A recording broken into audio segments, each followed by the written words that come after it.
Good day mga kabayan! Again, this is Pinoy Katari. At ngayong araw na to, nandito tayo ngayon sa Tribo. Actually, mabilisang bike check tayo ngayong araw dahil marami nang nagme-message sa atin sa Facebook page natin. Especially yung mga kabayan natin sa Pilipinas dahil gusto nilang ikumpara yung lumabas dito na GT Sensor Sport at saka yung comp compare dun sa nasa Pilipinas kay RD Cycle. Medyo malakas lang yung hangin. I think nakaka-interfere dun sa boses. So lalakasan ko na lang yung boses ko para marinig nyo ako. Kung bago ka lang sa channel ko, huwag mong kalimutan na i-like yung video na to kung nagustuhan at nakatulong sa'yo. At huwag mo na lang din kalimutan na mag-subscribe sa YouTube channel natin na Pinoy Katari. Umpisahan na natin mga kabayan. Yung nasa harap natin ngayon is yung GT Sensor Sport na 2021 model. Ang kulay niya is maroon na silver yung mga decals niya. Sobrang kintab niya actually, mamaya lalapitan natin.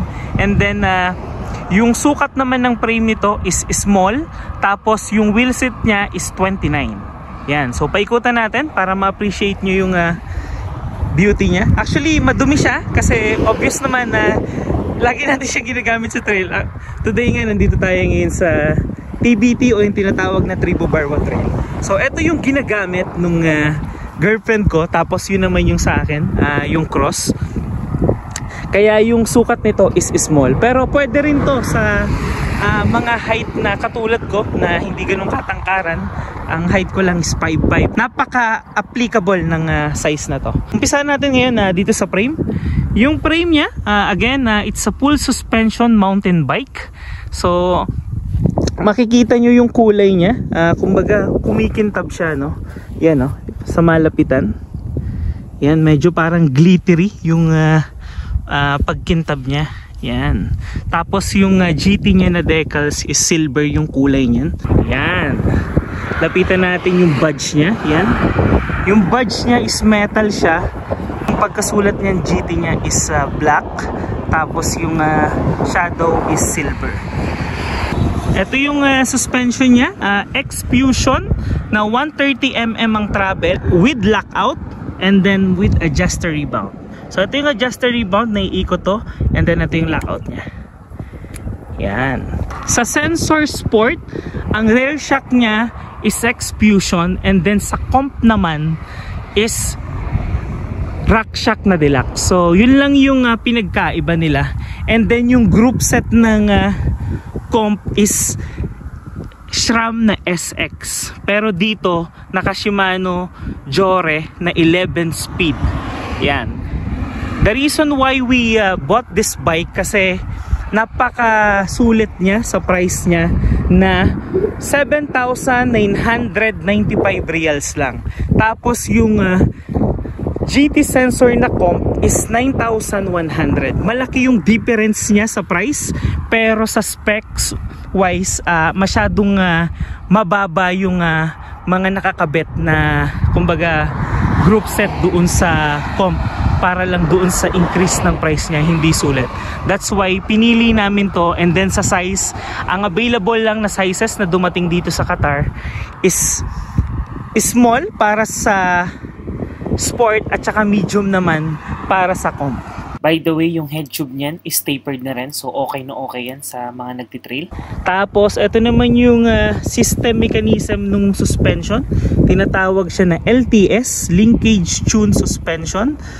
Yan, may nakasulat na sag range 11.7 mm to 14.3 mm. Yan, so Dito yung pivot niya, actually napakarami. Tapos meron din dito sa may swing arm, and then doon naman sa likod. Yan. Yung sa atin kasi magkakaiba kasi yan ng mechanism, yung mga full suspension. Ito papakita ko sa inyo para makita nyo. Ito yung sa GT Sensor Sport, tapos ito yung sa akin, RBS naman na tinatawag, o Revo Virtual Suspension. Yan, RBS. So may kanya-kanya mechanism yung bawat branding. So ay sa atin is cross. Yan. Balik tayo. Dito naman tayo ngayon sa handlebar niya. Yung handlebar niya naka mid-raise. Yan. Ito yung harap niya. Syempre by GT pa rin. Makikita nyo, ayun yung logo ni GT. Yan. Para makita nyo. And then yung grip niya is stock ni GT. Magandang klase ng rubber material. Tapos yung brake set niya is naka Shimano MT200 na 2-piston. Yan. So kabilaan yan. Tapos yung shifter natin syempre is 11 speed na Shimano Jore. Yan. So ano pa ba yung nasa handlebar natin? Ito yung remote nung dropper post natin. So yun yung dropper post. Papakita ko sa inyo paano gumagana. Press lang natin to, aangat yung dropper post. Yun. So wala siyang FD shifter kasi naka 1x lang siya. Yan. Ngayon punta naman tayo sa stem. Stem niya, naka short stem siya. Yan. Tapos yung headset cap niya is GT, and then yung headset niya is sealed bearing FSA.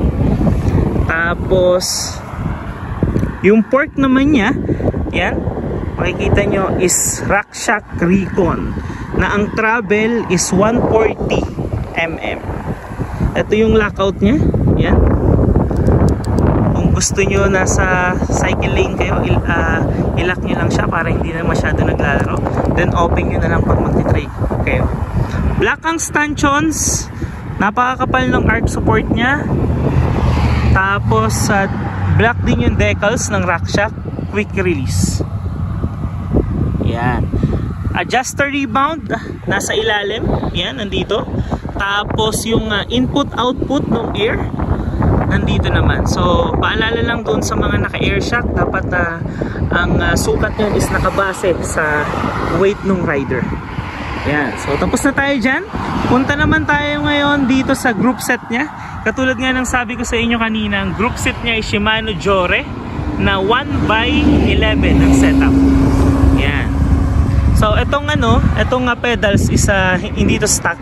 Dahil pag pumili ka ng mga high-end bikes, wala talagang kasama na pedal. So sa amin na to, E30 naman yung brand na flat pedal. So yan, 1x Shimano Jore na decals, naka BB. Yan. Tapos ang teeth nito is 32 teeth. Yan, shoutout sa Scorpion bike stand na gamit natin para sa mga naka Halotech. And then ito yung RD niya na 11 speed. Yan, Shimano Jore na long cage SGS. Tapos yung cogs niya Jore din na 11 speed. Yan. So huwag natin bilangin. Alam niyo naman 11 yan. Then yung wheel set niya sa likod, the same lang din, 29. WTB ang rim set na tubeless ready. WTB na breakout 2.3 ang lapad, 29 ang tires, kaya napakalapad niya. Yung saddle niya is WTB na Silverado ang model. Yan, nakikita niyo sa video.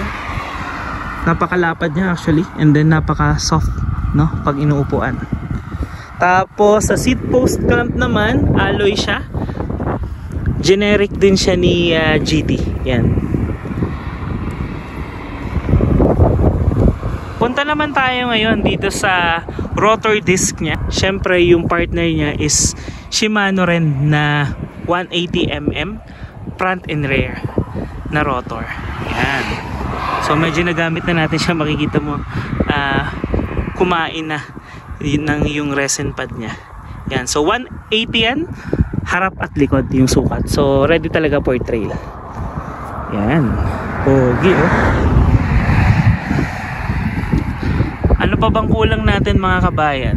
I think wala naman na tayong nakalimutan. Kung bago ka lang sa channel ko, huwag mong kalimutan na mag-subscribe sa YouTube channel natin na Pinoy Qatari. At i-like na lang din yung video na to kung nagustuhan at nakatulong sa'yo.